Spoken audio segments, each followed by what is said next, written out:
across to more breaking news coming in, this time from Coimbatore, where hundreds of migrant workers came together on the streets demanding that they must be sent back home.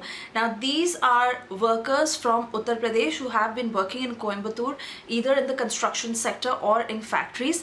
Tamil Nadu government that has already managed to send back nearly 55,000 workers and is continuing to send back more home. But these migrant workers who say that they have already registered themselves but haven't got a call back, and they want to be sent back, trains to be arranged at the earliest such that they can be sent back. They gathered outside the North Tehsildar office in Coimbatore demanding to be sent back home, where they staged a protest, and now waiting for a reply from the Tamil Nadu government and the Uttar Pradesh government as well, such that their movement can be facilitated.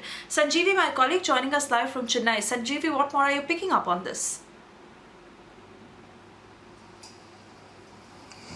Well, this protest happened some time back at the Coimbatore North Tahsildar office, and now it's been pacified, as what we have been told, because such kind of protests are happening in many parts of Tamil Nadu, where in fact the migrant labourers, the guest workers, are protesting in many parts since they want to get back to their hometown.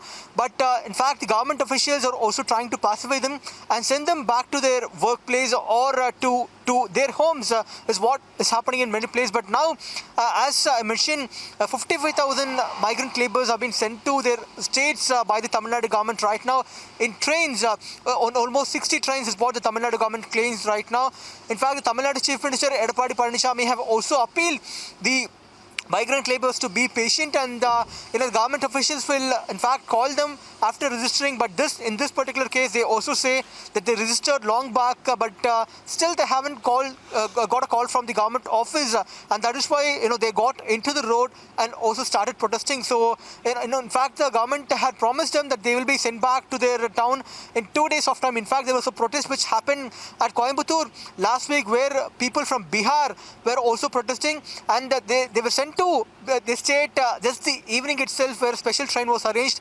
So Tamil Nadu government has also appointed special officers to in fact talk with the authorities of the other state, of their home state, to coordinate these kind of rail routes. But in fact, many trains are going from main cities like Chennai, Coimbatore, Tiruchi, and also Madurai. So the government has asked them to be patient until their turn comes, and the government is trying to make all the preparation, and that is why even Chief Minister Edappadi Palaniswamy has appealed people to be patient and not start walking towards their state, which is a very tough situation. Right. Of course. Alright, Sanjeevi, thank you for those details. On that note, it's time for us to slip into a very short commercial break. Before we do that,